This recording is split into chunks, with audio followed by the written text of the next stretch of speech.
നമസ്കാരം. എല്ലാവരും പഠനത്തിന്റെ തിരക്കിലായിരിക്കും അല്ലേ? യെസ്. അപ്പൊ നമ്മൾ ഇന്ന് ഡിസ്കസ് ചെയ്യാൻ ഉദ്ദേശിക്കുന്നത് കേരള പാഠാവലിയുടെ ആഹ്, യൂണിറ്റുകളെ ബേസ് ചെയ്തുകൊണ്ട് വരുന്ന ആ പാഠഭാഗങ്ങളെ ഒന്ന് നോക്കാം. എന്തായാലും ഈ ആദ്യത്തെ ഒരു പാഠവുമായി ബന്ധപ്പെട്ട് സുഹൃതകാരങ്ങൾ എന്ന് പറയുന്ന ഒരു പാഠവും അതേപോലെ തന്നെ ഉള്ളിലുയർക്കും മഴവില്ല എന്ന് പറയുന്ന ആ ഒരു ഒരു ഭാഗം അതിലെ പ്രവേശക പാഠമായിട്ട് കൊടുത്തിരിക്കുന്ന ഭാഗത്തെയുമാണ് നമ്മൾ ഇന്ന് ഡിസ്കസ് ചെയ്യാൻ ഉദ്ദേശിക്കുന്നത്, അല്ലെങ്കിൽ ഈ ഒരു വീഡിയോയിൽ ഡിസ്കസ് ചെയ്യാൻ ഉദ്ദേശിക്കുന്നത്. സോ നിങ്ങൾക്ക് ആ ഒരു പാഠവുമായി ബന്ധപ്പെട്ടുകൊണ്ട് എന്തൊക്കെ ചോദ്യങ്ങൾ നമുക്ക് പ്രതീക്ഷിക്കാം എന്നൊരു കാര്യമാണ് പ്രധാനമായിട്ടും ഇതിലൂടെ ഞാൻ പറയാൻ ശ്രമിക്കുന്നത്. അപ്പൊ ഇതൊരു ക്ലാസ് ആയിട്ട് നിങ്ങൾക്ക് കണക്ക് കൂട്ടണ്ട. എന്തായാലും എന്താണ് ഉദ്ദേശിക്കുന്നത്, ഈ പാഠവുമായി ബന്ധപ്പെട്ടുകൊണ്ട് എങ്ങനെയൊക്കെ ചോദ്യങ്ങൾ വരാം. അപ്പൊ ആ ഒരു കാര്യം നോട്ട് ചെയ്യുക. എന്നിട്ട് പഠിക്കുമ്പോൾ അതിനനുസരിച്ച് പഠിക്കാൻ ശ്രമിക്കുക. ഓക്കെ. അപ്പൊ എന്തായാലും കഴിഞ്ഞൊരു വീഡിയോ ഞാൻ ഇതേപോലെ തന്നെ അടിസ്ഥാന പാഠാവലിയുമായി ബന്ധപ്പെട്ട് ചെയ്തിരുന്നു. അത് നിങ്ങൾക്ക് ഉപകാരപ്രദമായി എന്ന് വിശ്വസിക്കുന്നു. എന്തായാലും നമുക്ക് ഈ ഒരു ഭാഗത്തിലേക്ക് കടക്കാം. ഇതിന്റെ ഉള്ളിലുയർക്കും മഴവില്ല് എന്നുള്ളതാണ് ഒന്നാമത്തെ യൂണിറ്റ് ആയിട്ട് പറയുന്നത്. അപ്പൊ അതിന്റെ അഭിമുഖം എന്ന് പറയുന്ന ഒരു പ്രവേശക പാഠമാണ് കൊടുത്തിരിക്കുന്നത്. കെ.ജി. ശങ്കരപ്പിള്ളയുടെ കവിതകൾ എന്ന് പറയുന്നൊരു കവിതാ സമാഹാരത്തിൽ നിന്നും എടുത്തേക്കുന്ന ഒരു ഭാഗമാണ്. അപ്പൊ ഇവിടെ അഭിമുഖം എന്നാണ് കൊടുത്തിരിക്കുന്നത്. പിക്ചറൊക്കെ കണ്ടോ, വളരെ റിയലിസ്റ്റിക് ആയിട്ട് അത് കൊടുത്തിട്ടുണ്ട്.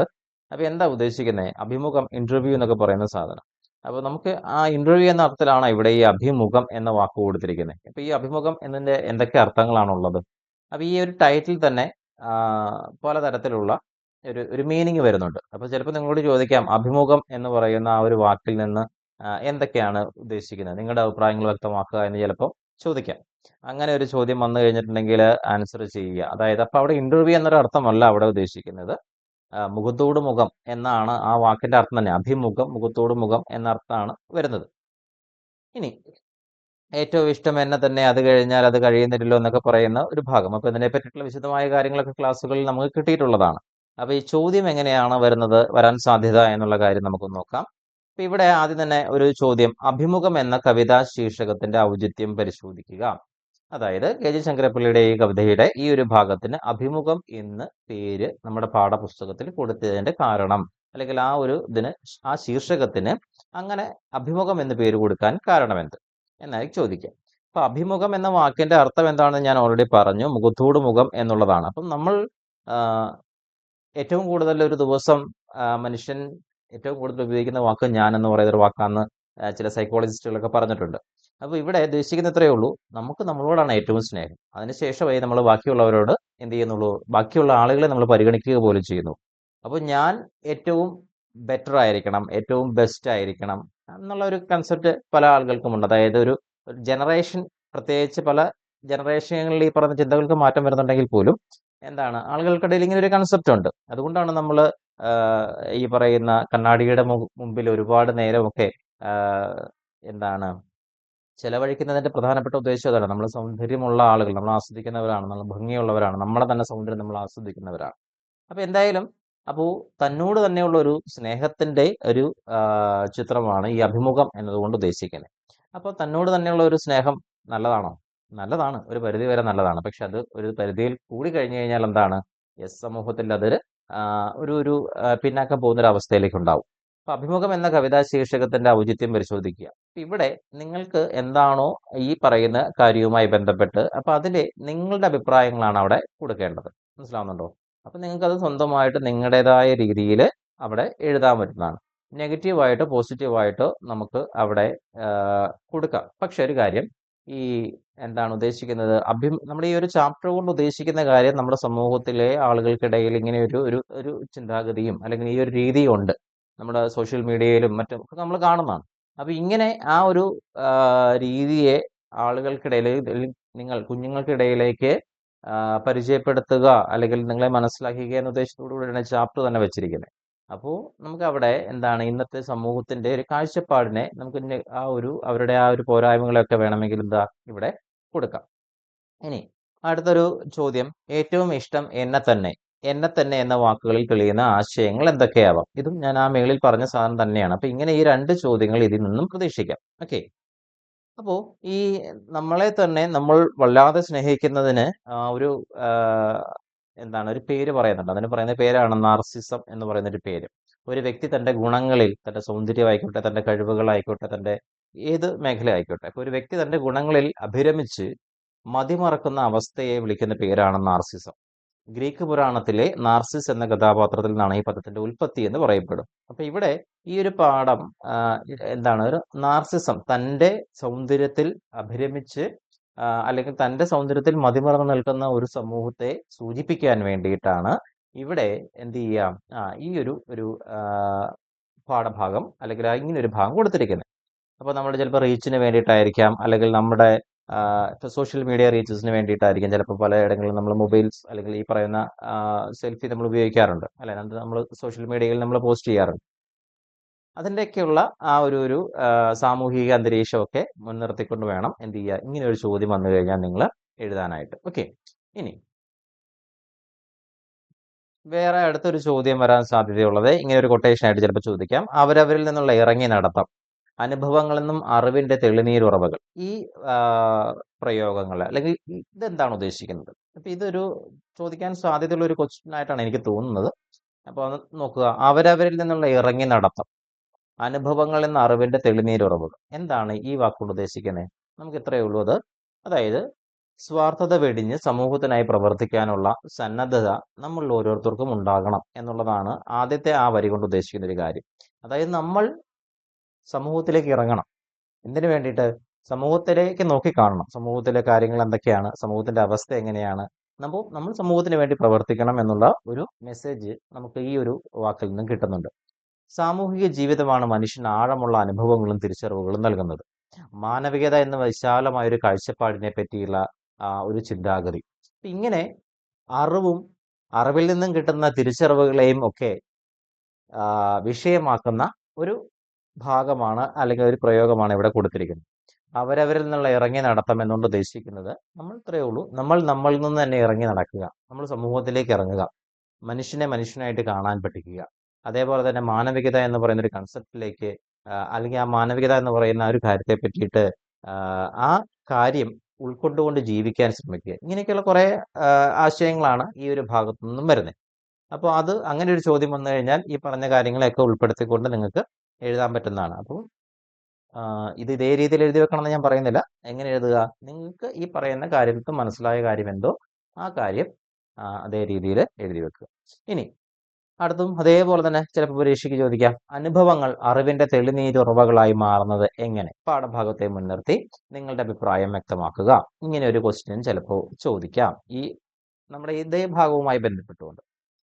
അപ്പോൾ ഇതും എനിക്ക് പറയാനുള്ള കാര്യം ഇത്രയേ ഉള്ളൂ. ഇതേ സാധനം തന്നെ ഞാൻ കഴിഞ്ഞൊരു വീഡിയോയിലും പറഞ്ഞിരുന്നു. അവിടെ ഉദ്ദേശിക്കുന്ന ഇത്രയേ ഉള്ളൂ. എന്താണ്?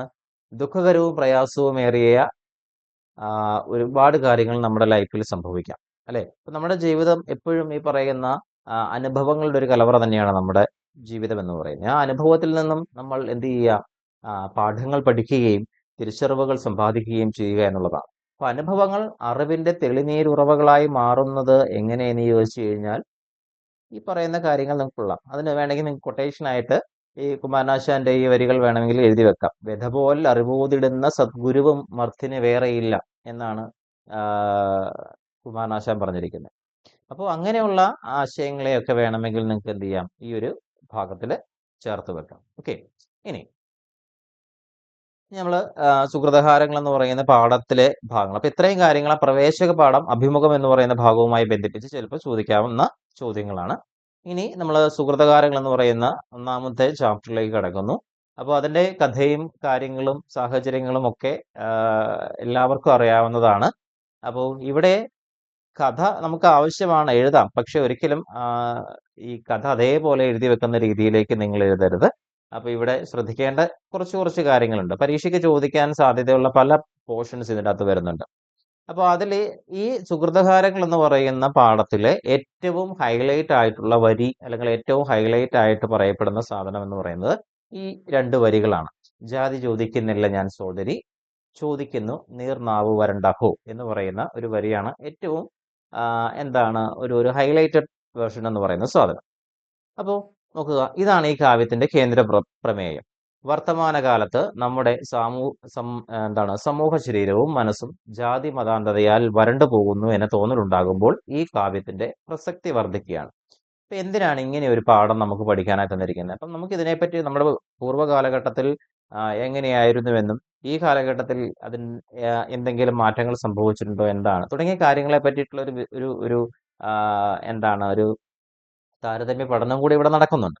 അപ്പം സുഹൃതഹാരങ്ങൾ എന്ന പാഠം കൊണ്ട് ഉദ്ദേശിക്കുന്ന അത് കുറച്ച് സാമൂഹിക വ്യവസ്ഥിതിയെ പറ്റിയുള്ള പരിജ്ഞാനം ഉണ്ടാവുകയും അത് സമകാലിക ജീവിതവുമായി എങ്ങനെ കണക്ട് ചെയ്യാൻ പറ്റുന്നുണ്ടോ എന്നുള്ളതാണ്. അപ്പോൾ നമ്മുടെ പരീക്ഷകൾക്ക് പലപ്പോഴും അങ്ങനെയായിരിക്കും ചോദിക്കുക. സമകാലികം എന്ന് പറഞ്ഞാൽ നമ്മളിപ്പോൾ ജീവിക്കുന്ന ഒരു അവസ്ഥയാണ്. അപ്പൊ ഈ ഒരു കാലഘട്ടത്തിൽ ഈ പറയുന്ന കാര്യങ്ങൾക്ക് എന്തെങ്കിലും പ്രസക്തി ഉണ്ടോ? അപ്പൊ നമ്മുടെ അറിവുകൾ ഈ ഒരു ഭാഗത്ത് നമ്മൾ എന്ത് ചെയ്യാം? എഴുതി ഫലിപ്പിക്കേണ്ടതാണ്. അപ്പൊ അതങ്ങനെ ചെയ്യുക. ഇനി നമുക്ക് നോക്കാം ഇവിടെ ചോദ്യങ്ങൾ എന്തൊക്കെയാണ് ഈ ഒരു പാഠഭാഗവുമായി ബന്ധിപ്പിച്ച് 2 മാർക്കിന്റെയോ അല്ലെങ്കിൽ 4 മാർക്കിന്റെയോ ഒക്കെ അല്ലെങ്കിൽ 7 മാർക്കിന്റെയോ ഒക്കെ ചിലപ്പോൾ ചോദ്യം വരാം. അപ്പൊ ഇവിടെ ഒരു ചോദ്യം, ഭിക്ഷു ദാഹജലം ചോദിച്ചപ്പോൾ മാതങ്കി അമ്പരന്നതിന്റെ കാരണം എന്താവാം? വളരെ നിസ്സാരമായ ഡയറക്റ്റ് ക്വസ്റ്റ്യൻ ആണ്, ചിലപ്പോൾ അങ്ങനെ ചോദിക്കാം. ഇനി മാതങ്കി എന്തുകൊണ്ടാണ് നീചനാരി എന്ന് വിശേഷിപ്പിച്ചത്? അത് അവൾ സ്വയം തന്നെ നീചനാരി എന്ന് വിശേഷിപ്പിച്ചത് എന്തുകൊണ്ടാവാം? അപ്പൊ ഇങ്ങനെ ഒരു ചോദ്യം ചിലപ്പം ഉണ്ടാവാം. അപ്പോൾ ഒന്നാമത്തെ ചോദ്യത്തിന്റെ ഉത്തരം എന്താണ്? ഭിക്ഷു ദാഹജലം ചോദിച്ചപ്പോൾ മാതങ്കി അമ്പരന്നതിന്റെ കാരണം ആര്യ അല്ലെങ്കിൽ ബ്രാഹ്മണർ കീഴ്ജാതിക്കാരുടെ കയ്യിൽ നിന്നും എന്താണ് ദാഹജലം വാങ്ങി കുടിക്കുന്ന ഒരു പതിവ് ആ കാലഘട്ടത്തിൽ ഇല്ല, അല്ലെ? അപ്പോൾ ഒരു കാലഘട്ടത്തിന്റെ ഒരു എന്താണ് ഒരു കാലഘട്ടത്തിൽ, അതായത് ഇവരുടെ ഒരു ജീവിത കാലഘട്ടത്തിൽ കീഴ്ജാതിയും മേൽജാതി എന്ന് പറയുന്ന ജാതി വ്യവസ്ഥ നിലനിന്നൊരു കാലഘട്ടത്തില് മേൽജാതിക്കാർ ഒരിക്കലും കീഴ്ജാതിക്കാരുടെ കയ്യിൽ നിന്ന് എന്താണ് കീഴ്ജാതിക്കാരുമായി സമ്പർക്കത്തിന് പോവുകയില്ലായിരുന്നു. അപ്പൊ ആ ഒരു കാലഘട്ടത്തിലാണ് എന്നിട്ട് ബുദ്ധഭിക്ഷു എന്ന് മാതങ്കിയോട് ചോദിക്കുന്നത്, ഇപ്പം വെള്ളം തരുമെന്ന്. ആ ചോദ്യം തന്നെ മാതങ്കി എന്താണ് അമ്പരന്ന് പോയി എന്ന് നമുക്ക് കാണാൻ കഴിയും. നെക്സ്റ്റ്, അവൾ നീചനാരി എന്ന് സ്വയം വിശേഷിപ്പിച്ചെന്തുകൊണ്ടാവാം? കാരണം ആ ഒരു കാലഘട്ടത്തിൽ പറയുന്നുണ്ട് എന്താണ്, ഈ ഇല വന്ന് മുള്ളു വന്ന് ഇല വീണാലും കേട് ഇലയ്ക്കാണ് എന്ന് പറയുന്ന പോലെ തന്നെ ഈ മേൽജാതിക്കാരെ കണ്ടു കഴിഞ്ഞാൽ അന്നത്തെ കാലഘട്ടത്തില് മേൽജാതിക്കാരന് ശിക്ഷയൊന്നും കിട്ടിയില്ലെങ്കിൽ പോലും കീഴ്ജാതിക്കാർക്ക് തന്നെയായിരുന്നു ഒരു ശിക്ഷ കിട്ടിയിരുന്നെന്ന് വേണമെങ്കിൽ പറയാം. അപ്പോൾ അന്ന് എന്താണ് ഇവർക്ക് ആ ഒരു ബോധമുണ്ടായിരുന്നു, ഞാൻ കീഴ്ജാതിക്കാരിയാണ്, ഞാൻ താഴ്ന്ന ജാതിയിലുള്ള ആളാണ്. സോ മേൽജാതിക്കാരുമായ എന്താണ് ഒരു കോണ്ടാക്റ്റിന് ഇടവരരുത് എന്ന് അവർ സ്വയം പഠിപ്പിച്ചിരുന്നു. അപ്പൊ അതുകൊണ്ട് തന്നെ അവൾ പറയുന്നത്, ഞാനൊരു നീചനാരിയാണ്, ഞാനൊരു താഴ്ന്ന ജാതിക്കാരിയാണ്, എനിക്ക് എന്താണ് അങ്ങേക്ക് വെള്ളം തരുന്നതിൽ ബുദ്ധിമുട്ടുണ്ട്. കാരണം എന്താണ്, ഞാൻ കുറ്റക്കാരിയായി മാറും, എനിക്ക് പാപം കിട്ടും എന്ന് പറയുന്ന ഒരു കൺസെപ്റ്റ് അവിടെ ഉണ്ടാവുന്നു. അപ്പൊ അതുകൊണ്ട് തന്നെയാണ് അവള് ആ ഒരു കാലഘട്ടത്തിലെ സാമൂഹിക വ്യവസ്ഥതയിൽ നിന്നാണ് അവൾക്ക് അപ്രകാരം ഒരു ചിന്ത ലഭിച്ചത് എന്ന കാര്യം ഓർക്കുക. ഇനി മാതങ്കയുടെ കുടിനീർ മാത്രമാണ് താൻ ചോദിക്കുന്നത് എന്ന് ഭിക്ഷു പറയുന്നതിന്റെ പൊരുൾ എന്തായിരിക്കും? അവിടെ അടുത്ത ഒരു ചോദ്യം ചിലപ്പോൾ അങ്ങനെ ചോദിക്കാം. അങ്ങനെ ചോദിച്ചു കഴിഞ്ഞിട്ടുണ്ടെങ്കിൽ എന്താണ് ഉത്തരം? ഈ ബുദ്ധഭിക്ഷു എന്ന് പറയുന്ന വ്യക്തിക്ക് ജാതി അല്ലെങ്കിൽ ഇങ്ങനെ ഒരു കൺസെപ്റ്റ് ഇല്ല. അവര് മനുഷ്യനെ മനുഷ്യനായി കാണുന്ന ഒരു ക്യാരക്ടറാണ് ഇവിടെ ബുദ്ധഭിക്ഷു എന്നുള്ളത്.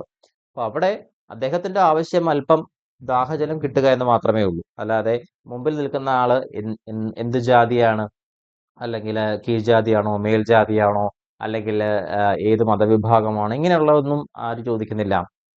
ഈ ബുദ്ധഭിക്ഷു ചോദിക്കുന്നില്ല. ബുദ്ധഭിക്ഷുവിന്റെ ആവശ്യം ദാഹം ശമിപ്പിക്കാൻ അല്പം വെള്ളം തരിക എന്ന് മാത്രമേ ഉള്ളൂ. സോ അയാൾ അവിടെ എങ്ങനെയാണ് ഒരു ഒരു ഒരു ജാതി ചിന്തകൾക്ക് അതീതമായി ചിന്തിക്കുന്ന ഒരു ചിന്താഗതിയാണ്.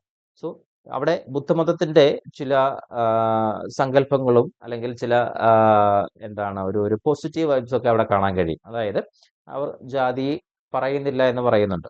അപ്പൊ അങ്ങനെയുള്ള ചില കാര്യങ്ങളും അവിടെ എന്താണ് വരുന്നുണ്ട്, അതും ഓർത്തു വെക്കുക. ഇനി ബുദ്ധഭിക്ഷുവിന്റെ മറുപടി കേട്ട് മാതങ്കി നിശബ്ദയായതിന്റെ കാരണം എന്ത്? നമ്മൾ ഉത്തരം മുട്ടി നിൽക്കുന്ന ഒരു അവസ്ഥയുണ്ട്. ഇപ്പൊ ഞാൻ ജാതി ചോദിക്കുന്നില്ല സോദരി എന്നാണ് പറയുന്നത്. സോദരി എന്നാണ് അവിടെ അദ്ദേഹം എടുത്തു പറയുന്ന കാര്യം. സാധാരണ ഒരു അങ്ങനെ ഒരു പ്രയോഗം അവിടെ സാധ്യമല്ലാത്തതാണ്, സാധാരണഗതിയിൽ സംഭവിക്കാത്തതാണ്. പക്ഷേ ഇവിടെ ബുദ്ധഭിക്ഷു വിളിക്കുന്നത് സഹോദരി, സോദരി എന്നൊക്കെയാണ് വിളിക്കുക. അപ്പൊ അങ്ങനെ തന്നെ പരിഗണിച്ചതിലുള്ള ഒരു അമ്പരപ്പ് അവിടെയുണ്ട്. അതേപോലെ തന്നെ എന്താണ് ഇപ്രകാരം അദ്ദേഹം സംസാരിച്ച് എന്തുകൊണ്ടാവാം എന്നുള്ള ഒരു സംശയവും അവിടെ മാതങ്കിയിൽ ഉണ്ടാവുന്നുണ്ട്. സോ അതുകൊണ്ടാവാം ഒരുപക്ഷെ ഈ ഭിക്ഷുവിന്റെ മറുപടി കേട്ട് നിശബ്ദയായി നിൽക്കാനുള്ള കാരണം. അപ്പൊ അതങ്ങനെ രണ്ട് കാരണങ്ങൾ സഹിതം അങ്ങനെ ചോദിച്ചു കഴിഞ്ഞാൽ എഴുതാം. ഇനി കൃപാരസമോഹനം കുളിർ തണ്ണീർ, ഈ വാക്കുകൊണ്ട് ഉദ്ദേശിക്കുന്നത് എന്തെല്ലാമാണ്? അല്ലെങ്കിൽ ആ പ്രയോഗം കൊണ്ട് ഉദ്ദേശിക്കുന്നത് എന്താണ്? ഭഗിനി, ഓമലെ, സോദരി എന്നിങ്ങനെ ആര്യനായ ഭിക്ഷ വിളിച്ചപ്പോൾ മാതങ്കിയുടെ മനസ്സിൽ ഉണർന്ന ചിന്തകൾ എന്തെല്ലാമായിരിക്കാം? ഇതൊക്കെ നിങ്ങളുടെ സ്വന്തം അഭിപ്രായത്തിൽ അവിടെ എഴുതേണ്ടതാണ്. മനസ്സിലാവുന്നുണ്ടോ? അപ്പം ഭഗിനി, ഞാൻ ആദ്യം പറഞ്ഞല്ലോ, സഹോദരി, സോദരി, ഓമലെ എങ്ങനെയൊക്കെയാണ് അദ്ദേഹം അവിടെ ഈ സ്ത്രീയെ വിളിക്കുക, മാതങ്കിയെ വിളിക്കുന്നത്. അതൊന്നും ആ കാലഘട്ടത്തിൽ ഒരിക്കലും നടക്കാൻ പറ്റില്ലാത്ത കാര്യങ്ങളായിരുന്നു. അല്ലെങ്കിൽ അങ്ങനെയൊന്നും പ്രയോഗമേ ഇല്ലാതിരുന്ന ഒരു കാലഘട്ടത്തിൽ, അല്ലെങ്കിൽ ആ ഒരു സാഹചര്യത്തിൽ ഇപ്രകാരം പ്രയോഗിക്കുമ്പോൾ സ്വാഭാവികമായിട്ടും എന്താണ്, മാതങ്കിയല്ല, ആരായാലും ഒന്ന് അമ്പരന്ന് പോകും. എന്താണ് അദ്ദേഹത്തിന് എന്ത് പറ്റി? അപ്പൊ അതാ ചോദിക്കുന്നുണ്ട്, എന്താണ് വെള്ളം കുടിക്കാൻ അല്ലെങ്കിൽ ദാഹം കാരണം ജാതി മറന്നുപോയതാണോ എന്ന് പോലും മാതങ്കി ചോദിക്കുന്നുണ്ട്. ഓക്കെ, അപ്പോൾ ആ ഭാഗവും എന്ത് ചെയ്യുക, അങ്ങനെയുള്ള ഭാഗങ്ങളും ഓർത്തു വെക്കുക. ഇനി പഠനത്തിൽ ഇതെല്ലാം കൂടെ ഒന്ന് ഉൾച്ചേർത്ത് പോയാൽ മതി. ഇതെല്ലാം കൂടെ അല്ലാതെ ഞാൻ ഈ പറയുന്ന കാര്യങ്ങളെല്ലാം പരീക്ഷയ്ക്ക് വരും എന്നല്ല ഞാൻ പറയുന്നത്. ഇങ്ങനെയൊക്കെ ചോദ്യങ്ങൾ പ്രതീക്ഷിക്കാം. അപ്പൊ ഇങ്ങനെയൊക്കെ ചോദ്യങ്ങൾ വന്നു കഴിഞ്ഞാൽ അതൊക്കെ എങ്ങനെ ഉത്തരത്തിലേക്ക് എത്തിക്കാം എന്നാണ് ഞാൻ പറയുന്ന കാര്യങ്ങൾ. ഓക്കെ, അപ്പൊ ഞാൻ പറയുന്ന ചില പോയിന്റുകളൊക്കെ നിങ്ങൾക്ക് പ്രയോജനപ്രദമായി വരും. അത് എന്ത് ചെയ്യുക, ഒന്നെങ്കിൽ കൂട്ടി ചെയ്ത് വെച്ചിട്ട് പരീക്ഷയുടെ സമയമാകുമ്പോഴത്തേക്ക് എടുത്ത് എഴുതുക. ഓക്കെ, ഇനി ഇതിന്റെ കുറച്ച് കാര്യങ്ങൾ അതിൻ്റെ അകത്ത് കൊടുത്തിട്ടുണ്ട്. ഇപ്പൊ ഈ മേളിൽ കൊടുത്തിരിക്കുന്നതിന്റെ ഓരോന്നിന്റെ ഉത്തരമാണ് ഇവിടെ കൊടുത്തിരിക്കുന്നത്. ഭിക്ഷു ദാഹജലം ചോദിച്ചപ്പോൾ മാതങ്കി അമ്പരന്നതിന്റെ കാരണം എന്താ? നീചനാരിയായി അക്കാലത്ത് സമൂഹം കരുതിയിരുന്ന ചാമർ ജാതിയിൽപ്പെട്ട തന്നോട് ആര്യനായ ഭിക്ഷു ദാഹജലം ചോദിച്ചതിനാലാണ് അവര് അമ്പരന്നത്. ശുദ്ധരെന്ന് കരുതുന്നവരെ അധികൃതരാക്കപ്പെട്ടവർ തീണ്ടിയാൽ പാപമുണ്ടാകുമെന്ന ഭീതിയും അവൾക്കുണ്ട്. അതാണ് ഞാൻ ആദ്യം പറഞ്ഞ അന്നത്തെ ജാതി വ്യവസ്ഥ, അല്ലെങ്കിൽ ആ ഒരു കൺസെപ്റ്റ് എങ്ങനെയാണ്, താഴ്ന്ന ജാതിക്കാരാണ്, താഴ്ന്ന ജാതിക്കാരായ ആള് മേൽജാതിക്കാരെ കണ്ടു കഴിഞ്ഞു കഴിഞ്ഞാൽ എന്താണ്, അവരെ തീണ്ടിയ, അപ്പൊ ഈ പറഞ്ഞ തീണ്ടൽ എന്ന് പറയുന്ന ഒരു അതായത് കണ്ടു കഴിഞ്ഞാൽ എന്ന അർത്ഥത്തിൽ ഉപയോഗിക്കുന്നതാണ് അവിടെ. അപ്പം തീണ്ടലും തൊടിയിലും എന്നൊക്കെ പറഞ്ഞൊരു പഴയ പ്രയോഗമാണ്. ഇപ്പം അതൊന്നുമില്ല. അപ്പോൾ കണ്ടു കഴിഞ്ഞാലോ, സ്പർശിച്ചു കഴിഞ്ഞാലോ, തൊട്ട് കഴിഞ്ഞാലോ, നോക്കിക്കഴിഞ്ഞാലോ, ഇങ്ങനെയൊക്കെ വേണമെങ്കിൽ നമുക്ക് അവിടെ അർത്ഥം വരാം. അപ്പൊ ഇങ്ങനെ ശുദ്ധരെന്ന് കരുതുന്നവരെ അധികൃതരാക്കപ്പെട്ടവർ, അധികൃതർ എന്ന് പറഞ്ഞു കഴിഞ്ഞാൽ താഴ്ന്ന ജാതിക്കാർ, ഇവിടെ ശുദ്ധരെന്ന് ഉദ്ദേശിക്കുന്നത് മേൽജാതിക്കാർ, അത്രയേ ഉള്ളൂ. തീണ്ടിയാൽ പാപമുണ്ടാകുക എന്ന ഭീതിയും അവൾക്കുണ്ട്. ഇനി രണ്ടാമത്തെ ക്വസ്റ്റ്യൻ എങ്ങനെയാണ്? അവൾ നീചനാരി എന്ന് സ്വയം വിശേഷിപ്പിച്ചത് എന്തുകൊണ്ടാവാം? ഭിക്ഷു ആര്യനാണെന്ന് ആര്യൻ എന്ന് ഉദ്ദേശിക്കുന്ന ഇവിടെ മേൽജാതി എന്ന കൺസെപ്റ്റിലാണ് ഉദ്ദേശിക്കുന്നത്. ആര്യനാണെന്ന് മനസ്സിലാക്കിയതിനാലാണ് സ്വന്തം ജാതി പറഞ്ഞ് പരിചയപ്പെടുത്തുന്നത്. ജാതി ചിന്തയ്ക്കും അതുണ്ടാക്കിയ അയിത്ത ചിന്തയ്ക്കും സമൂഹത്തിലുണ്ടായിരുന്ന പ്രാമാണ്യമാണ് ഈ ഒരു പ്രയോഗത്തിലൂടെ അവിടെ വ്യക്തമാക്കുന്നത്. ഇപ്പൊ ഇങ്ങനെ എഴുതണം. കഥ എഴുതി വെച്ച് കഴിഞ്ഞിട്ട് കാര്യം ഉണ്ടാവില്ല. ഇതേ രീതിയിൽ എന്ത് ചെയ്യാം, നിങ്ങൾ എഴുതാൻ ശ്രമിക്കുക ചോദിച്ചാൽ. ഇനി മാതങ്കിയോട് കുടിനീർ മാത്രമാണ് താൻ ചോദിക്കുന്നത് എന്ന് ഭിക്ഷു പറയുന്നതിന്റെ പൊരുൾ എന്തായിരിക്കും? മനുഷ്യരെല്ലാം ഒരു ജാതിയിൽപ്പെട്ടവരാണെന്ന് ബുദ്ധഭിക്ഷുക്കൾ വിശ്വസിക്കുന്നു. മാതങ്കിക്ക് ജാതിയുടെ വ്യർത്ഥത ബോധ്യപ്പെടുന്നു. ഭിക്ഷു അവളെ സഹോദരിയായി കാണുന്നു. ഉപാധികളില്ലാത്ത മനുഷ്യ സാഹോദര്യമാണ് ഇവിടെ തെളിയുന്നത്. ഓക്കെ, ഇനി കൃപാരസമോഹനം കുളിർ തണ്ണീർ, ഈ പ്രയോഗം അർത്ഥമാക്കുന്നത് എന്താണ്? കൊടിയ ചൂടിനും ദാഹത്തിനും ശമനമുണ്ടാക്കുന്നു. സമഭാവനയുടെയും മാനവികതയുടെയും അടയാളമാണ് ഇവിടെ കുളിർജലമായിട്ട് കൊടുക്കുന്നത്, അല്ലെങ്കിൽ പറഞ്ഞിരിക്കുന്നത്. ഭിക്ഷ കൊടുക്കുന്നത് ഇവിടെ കാരുണ്യമായിട്ടാണ് സൂചിപ്പിച്ചേക്കുന്നത്. അപ്പൊ ആ ഒരു കാലഘട്ടങ്ങളിലൊക്കെ ഭിക്ഷ യാചിച്ചു, ഇപ്പൊ ബ്രാഹ്മണന്മാർ ഭിക്ഷ യാചിക്കുന്ന ഒരു ഭിക്ഷ കൊടുക്കണം എന്ന് പറയുന്ന ഒരു ഇതുണ്ടായിരുന്നു. നിങ്ങൾക്ക് ഈ പുരാണകഥയുമായിട്ട് കേട്ടാൽ അറിയാം. ഇപ്പം കൃഷ്ണനും കുചേലനും, അപ്പോൾ അതിൻ്റെ അകത്ത് ആ കഥകളൊക്കെ നിങ്ങൾ കേട്ടിട്ടുണ്ടാവും. അപ്പൊ ഇവിടെ ഉദ്ദേശിക്കുന്ന ഇത്രയേ ഉള്ളൂ, എന്താണ്, കൊടിയ ചൂടിനും ദാഹത്തിനും ശമനം ഉണ്ടാക്കി കൊടുക്കാൻ ഈ ജലത്തിന് കഴിയുന്നുണ്ട്. അതേപോലെ തന്നെ അവിടെ എല്ലാം ഒരു ഈക്വാലിറ്റിയെ സൂചിപ്പിക്കാനും, അതേപോലെ തന്നെ മാനവികത എന്ന് പറയുന്ന ഒരു കൺസെപ്റ്റിനെയും സൂചിപ്പിക്കാൻ ഇവിടെ ജലം ഉപയോഗിക്കുന്നു. പിന്നെ ഭിക്ഷ കൊടുക്കുന്നത് ആ കാലഘട്ടത്തിലെ ഒരു കാരുണ്യ പ്രവൃത്തിയായിട്ടാണ് കണ്ടിരുന്നത് എന്നും സൂചിപ്പിക്കുന്നു. ഓക്കെ, അപ്പം ആ വാക്കുകളും ഓർത്തു വെക്കുക. ഇനി ഭഗിനി, ഓമലെ, സോദരി എന്നിങ്ങനെ പ്രയോഗങ്ങൾ എങ്ങനെയാണ്? ഗ്രാമത്തിന്റെ പുറത്ത് വസിക്കുന്ന ചണ്ടാല ജാതിയിൽപ്പെട്ടവളായിട്ടും ഭഗിനി, സോദരി എന്നിങ്ങനെ സ്നേഹാർദ്രമായി സംബോധന ചെയ്ത ഭിക്ഷുവിനോട് സ്നേഹവും ആദരവും ആരാധനയും നമ്മൾക്കായാലും തോന്നിപ്പോവും. ഭിക്ഷുവിന്റെ വാക്കുകൾ അവളുടെ ഉള്ളിൽ കാരുണ്യവും സാഹോദര്യവും ഉണർത്തുകയാണ് ചെയ്യുന്നത്. അതിന്റെ ഫലമായിട്ടാണ് അവൾ എല്ലാം മറന്ന് എന്ത് ചെയ്യാം, ദാഹജലം ഭിക്ഷുവിന് കൊടുക്കുന്നത്. ആ കാര്യങ്ങൾ ഓർത്തു വെക്കുക. ഇനി ചോദിക്കാൻ സാധ്യതയുള്ള വേറൊരു വാക്കാണ് അല്ലലെന്ത് കഥയിത് കഷ്ടമേ, അല്ലലാലങ്ങ് ജാതി മറന്നതോ എന്ന് ചോദിക്കുന്ന ചോദ്യം ചിലപ്പോൾ പരീക്ഷയ്ക്ക് ചോദിക്കാം. എന്താണ് ഉദ്ദേശിക്കുന്നത് എന്ന് ചോദിക്കാം. അത് എന്ത് ചെയ്യാം, അതായത് ആ ഒരു കാലഘട്ടത്തിൽ എത്ര പട്ടിണി കിടന്നു കഴിഞ്ഞാലും എത്ര ബുദ്ധിമുട്ടുണ്ടായി കഴിഞ്ഞാലും സ്വന്തം ജാതി മറന്ന് പെരുമാറരുത് എന്ന് പറയുന്ന ഒരു കൺസെപ്റ്റ് ആ കാലഘട്ടങ്ങളിൽ ഉണ്ടായിരുന്നു എന്ന് പറയപ്പെടുന്നു. അപ്പോൾ അതാണ് പറയുന്നത്, അല്ലൽ എന്ത് കഥ ഇത്, അല്ല എന്താണ് ഈ കഥ? ആ ഈ പറയുന്ന വിശപ്പോ ദാഹമോ ബുദ്ധിമുട്ടോ ഒക്കെ വന്നു കഴിഞ്ഞാൽ സ്വന്തം ജാതി മറക്കാൻ കഴിയുമോ എന്ന ചോദ്യമാണ് ഉണ്ടാവുന്നത്. നോക്കിയേ, കൊടിയ ദാഹത്താൽ ഭിക്ഷു ജാതി നിയമങ്ങൾ മറന്നുപോയോ എന്നാണ് മാതങ്കി ആശങ്കപ്പെടുന്നത്. അക്കാലത്ത് ജാതീയമായ അടിമത്ത ചിന്ത ശക്തമായിരുന്നു എന്ന് ഈ വാക്കുകൾ ധ്വനിപ്പിക്കുന്നു. ഏത് ദുഃഖത്തിലും ദുരിതത്തിലും ജാതി ധർമ്മം മറക്കാൻ പാടില്ലായിരുന്നു. എല്ലാത്തിനേക്കാളും വലുതാണ് ജാതി എന്ന് ഭിക്ഷുവിനെ ഓർമ്മിപ്പിക്കുകയാണ് ഈ വരികളിലൂടെ മാതങ്കി ചെയ്തിരിക്കുന്നത്. പാരമ്പര്യ വിശ്വാസത്തിൽ നിന്നുണ്ടാകുന്ന പാപബോധമാണ് മാതങ്കിയിൽ ഇപ്രകാരം പറയാൻ എന്താണ് അപ്രകാരം പറയുന്നത്.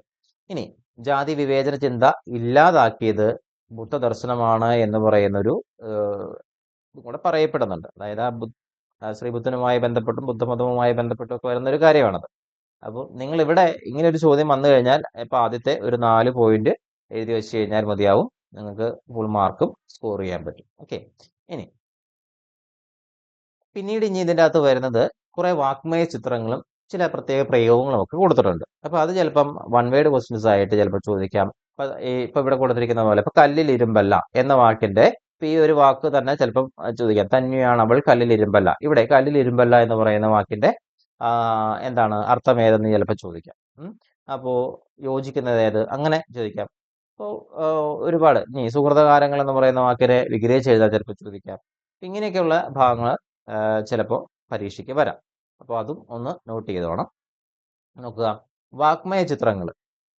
ഈ കവിതയിൽ ഉടനീളം വാക്മയ ചിത്രങ്ങളെയും ചില പ്രയോഗങ്ങളെയും നമുക്ക് കാണാൻ കഴിയും. അപ്പൊ ആ വാക്മയ ചിത്രങ്ങളെ ഓർത്തു വെക്കുക. അപ്പോൾ ആദ്യം തന്നെ നോക്കുക, കറ്റക്കാർ കൂന്തൽ മൂടി തലവഴ മുറ്റുമാസം മറിഞ്ഞു കിടക്കുന്ന ചാരുസാരി ഒതുക്കി ചെറു ചോരും ചോരുവ ചേറ്റി പിളർത്തവൾ എന്നൊക്കെ പറയുന്ന കവിതാഭാഗം അവിടെ കണ്ടു. അപ്പം ഇത് ഒരു പ്രയോഗ ഭംഗിക്ക് ഉദാഹരണമാണ്. ഇപ്പൊ കുമാരൻ ആശാന്റെ പ്രയോഗ ഭംഗി വ്യക്തമാക്കുക എന്ന് ചോദിച്ചു കഴിഞ്ഞാൽ ഈ വരികൾ 4 വരികൾ നിങ്ങൾ എഴുതാം.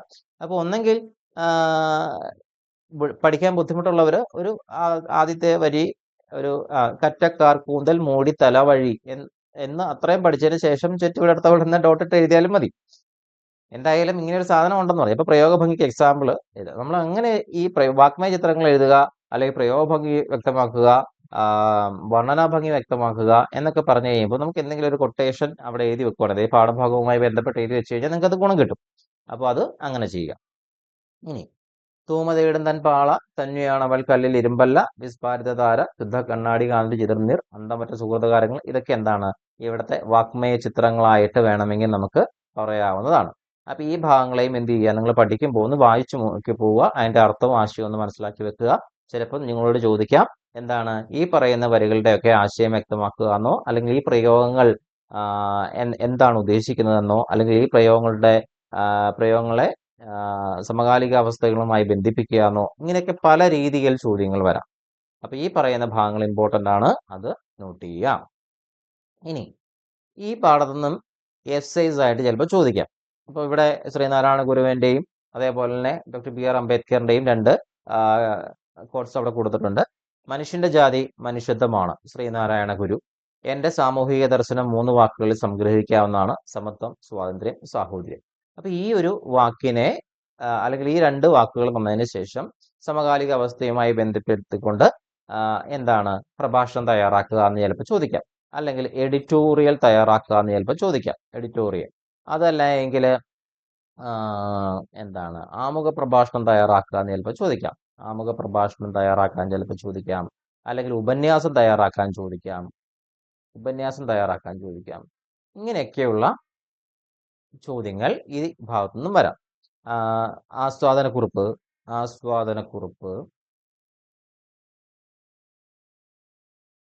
ഇപ്പൊ ഈ പറയുന്നത് ഇപ്പൊ ഇത് നോക്കുക, മനുഷ്യന്റെ ജാതി മനുഷ്യത്വമാണ് എന്ന ശ്രീനാരായണ ഗുരുവിന്റെ ആശയത്തെ ഉൾക്കൊണ്ടുകൊണ്ട് എന്താണ് സുഹൃതകാരങ്ങൾ എന്ന പാഠത്തിന് ആസ്വാദനക്കുറിപ്പ് തയ്യാറാക്കുക എന്ന് ചിലപ്പോൾ 7 മാർക്കിന്റെ എസ്സേ ആയിട്ട് ചിലപ്പോൾ ചോദിക്കാം. ഇനി അതല്ലെങ്കിൽ തന്നെ ശ്രീനാരായണ ഗുരുവിന്റെ മറ്റേതെങ്കിലും വരികൾ എടുത്തോട്ട് ചിലപ്പോൾ ചോദിക്കാം. ഇപ്പൊ ജാതിഭേദം മതദ്വേഷം ഏതുമില്ലാതെ സോദരത്തേന വാഴുന്ന മാതൃകാ സ്ഥാനമാണിത് എന്ന് പറയുന്ന വരികൾ എടുത്തുകൊണ്ട് ചിലപ്പോൾ ചോദിക്കാം. അങ്ങനെയുള്ള വരികളും തന്നിട്ട് ചിലപ്പോൾ പരീക്ഷയ്ക്ക് ചോദിക്കാം. ഈ ആശയം തന്നെയാണോ പാഠഭാഗം ചർച്ച ചെയ്യുന്നത്? നിങ്ങളുടെ അഭിപ്രായം വ്യക്തമാക്കുക. അഭിപ്രായക്കുറിപ്പ് ഇങ്ങനെയുള്ള കാര്യങ്ങളൊക്കെ എന്ത് ചെയ്യിക്കാം, ഈ ഭാഗത്തുനിന്ന് ചോദിക്കാം. അപ്പോൾ മൊത്തത്തിലുള്ള ഒരു ഒരു അവലോകനം അവിടെ ആവശ്യമുണ്ട്. ഓക്കെ, അപ്പോൾ അത് ഒരു പേജ് എഴുതിയാൽ മതി, ഒന്നിൽ കൂടുതൽ എഴുതി പോകണ്ട. കാരണം നമുക്ക് വളരെ സംഗ്രഹിച്ച് എഴുതണം. പ്രധാനം ഒരുപാട് എഴുതി പോയി കഴിഞ്ഞ് കഴിഞ്ഞപ്പോൾ ഈ 1.5 മണിക്കൂർ സമയം നമുക്ക് തികയാണ്ട് വരും. അപ്പോൾ അതുകൊണ്ട് അന്നേരം പലതും വിട്ടുപോവുകയും ചെയ്യും. അപ്പോൾ എന്ത് ചെയ്യുക, ഒരുപാടൊന്നും എഴുതി പോകണ്ട. ഒരു ഒരു എന്താണ്, ഒരു പേജാണ് അവിടെ പറയുക. ഒരു പുറത്തിൽ കവിയ ഉത്തരം എഴുതാനായിരിക്കും ചോദിക്കുക. അപ്പോൾ അങ്ങനെ വരുമ്പോൾ എന്ത് ചെയ്യുക, ആ ഒരു കാര്യം നോട്ട് ചെയ്യുക. ഇനി വീണ്ടും ചോദിക്കാൻ സാധ്യതയുള്ള വേറൊരു ക്വസ്റ്റ്യൻ ആയിട്ട് എനിക്ക് തോന്നിയതാണ് ഇങ്ങനെ: പിന്നെ കൈത്താർ വിറക്കിയാൽ പാളയിൽ ചിന്നി നിന്ന് തുളുമ്പി മനോജ്ഞമായി കൈത്താർ വിറക്കി എന്ന് പറയുന്ന ഭാഗം. അവിടെ കൈത്താർ വിറക്കിയാൽ എന്ന പ്രയോഗത്തിലൂടെ കവി വ്യക്തമാക്കുന്ന മാനസിക അവസ്ഥ എന്തൊക്കെയാവും? മേൽ പറഞ്ഞ സാധനം തന്നെയാണ്, ആദ്യം പറഞ്ഞ സാധനം തന്നെയാണ്. വെള്ളം കൊടുക്കണോ വേണ്ടയോ, കൊടുത്തു കഴിഞ്ഞാൽ എന്താവും എന്നൊക്കെയുള്ള കുറെ കൺഫ്യൂഷൻസ് അവിടെ വരുന്നുണ്ട്. അപ്പം അത് ആ രീതിയിൽ നോക്കിയിട്ട് എന്ത് ചെയ്യാം, എഴുതുക. അപ്പൊ ഇങ്ങനെയും ചിലപ്പോൾ ചോദിക്കാം. ഓക്കെ, ഇനി വീണ്ടും ഇതേപോലെ തന്നെ മറ്റേതെങ്കിലും, ഇപ്പം കുമാരനാശാന്റെ തന്നെ മറ്റേതെങ്കിലും കൃതികളുമായി ബന്ധിപ്പിച്ച്, ഇപ്പൊ ദുരവസ്ഥ എന്ന് പറയുന്ന കൃതിയുമായി ബന്ധിപ്പിച്ച് ചിലപ്പോൾ ചോദ്യം വരാം. അല്ലെങ്കിൽ മറ്റേ സിംഹനാഥമെന്നോ മണിമാല എന്നൊക്കെ പറയുന്ന കൃതിയുമായി ബന്ധപ്പെട്ടുകൊണ്ടോ അങ്ങനെയൊക്കെ വേണമെങ്കിൽ ചോദിക്കാം. ഏത് വേണമെങ്കിലും നമുക്ക് ചോദ്യം വരാം. അപ്പൊ ഇവിടെ ഈ നമ്മുടെ ടോപ്പിക്കുമായി ബന്ധപ്പെട്ടുകൊണ്ടാണ് സിംഹനാഥം എന്ന് പറയുന്ന ഒരു കവിതാ സമാഹാരത്തിൽ കുമാരനാശാൻ എഴുതിയതാണ്. നരന് നരൻ അശുദ്ധ വസ്തു പോലും, ധരയിൽ നടപ്പത് തീണ്ടലാണ് പോലും, നരകം എവിടെയാണ് ഹന്ത, കഷ്ടം ഹരഹര, ഇങ്ങനെ വല്ല നാടുമുണ്ടോ എന്നാണ് ചോദിച്ചേക്കുന്നത്. സാമൂഹിക പരിഷ്കരണത്തിനുള്ള ശക്തമായ ഉപകരണമാണ് ആശാൻ കവിതകൾ എന്ന വിഷയത്തിൽ തന്നിരിക്കുന്ന കവിതാഭാഗവും സുഹൃതകാരങ്ങൾ എന്ന പാഠഭാഗവും എന്ത് ചെയ്യുക, ചർച്ച ചെയ്ത് അല്ലെങ്കിൽ ആശയവും പരിഗണിച്ച് ഉപന്യാസം തയ്യാറാക്കുക, പ്രഭാഷണം തയ്യാറാക്കുക, എഡിറ്റോറിയൽ തയ്യാറാക്കുക, ആസ്വാദനക്കുറിപ്പ് തയ്യാറാക്കുക, അഭിപ്രായക്കുറിപ്പ് തയ്യാറാക്കുക. ഇങ്ങനെ ഏത് ക്വസ്റ്റ്യൻ വേണമെങ്കിലും വരാം.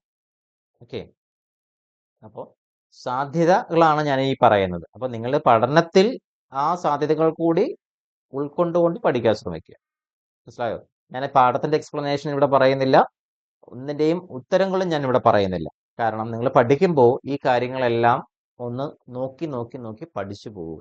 മനസ്സിലായോ? ഞാൻ എളുപ്പ വഴിയല്ല, ഇത് പരീക്ഷയ്ക്ക് ജയിക്കാനുള്ള അല്ലെങ്കിൽ പരീക്ഷയ്ക്ക് ഷുവർ ക്വസ്റ്റ്യൻ ആണോ എന്നൊന്നും നിങ്ങൾ ചിന്തിക്കേണ്ട. ഇവിടെ ഉദ്ദേശിക്കുന്ന ഇത്രയേ ഉള്ളൂ: ഈ പാഠം എപ്രകാരം പഠിക്കണം, ഈ പാഠത്തിൽ നിന്നും എപ്രകാരമൊക്കെ ചോദ്യം വരാം, ആ ചോദ്യം വന്നു കഴിഞ്ഞാൽ എങ്ങനെയൊക്കെ ഉത്തരം എഴുതാം, ഇതാണ് പറയുന്നത്. ഞാൻ ഇതിന്റെ ഉത്തരം പറയുന്നില്ല, ചോദ്യങ്ങൾ മാത്രമേ പറയുന്നുള്ളൂ. ഓക്കെ, ഉത്തരങ്ങൾ നിങ്ങൾക്ക് ആ പാഠഭാഗത്ത് നിന്ന് കിട്ടും, ആ പാഠഭാഗവുമായി ബന്ധിപ്പിച്ച് പോകുക. Okay, next. അപ്പൊ ഇത്രയും ഈ ഒരു സാധനം ഓർത്തു വെക്കുക. അപ്പൊ ഈ ഒരു പാഠഭാഗവുമായി ബന്ധിപ്പിച്ച് പരീക്ഷകൾക്ക് ചോദിക്കാൻ സാധ്യതയുള്ള ഇത്രയും ഭാഗങ്ങളാണ് ഞാൻ ഡിസ്കസ് ചെയ്തത്. സോ നിങ്ങളത് അതിനനുസരിച്ച് എന്ത് ചെയ്യുക, പഠിച്ചു പോവുക. Okay, all the best. Thank you.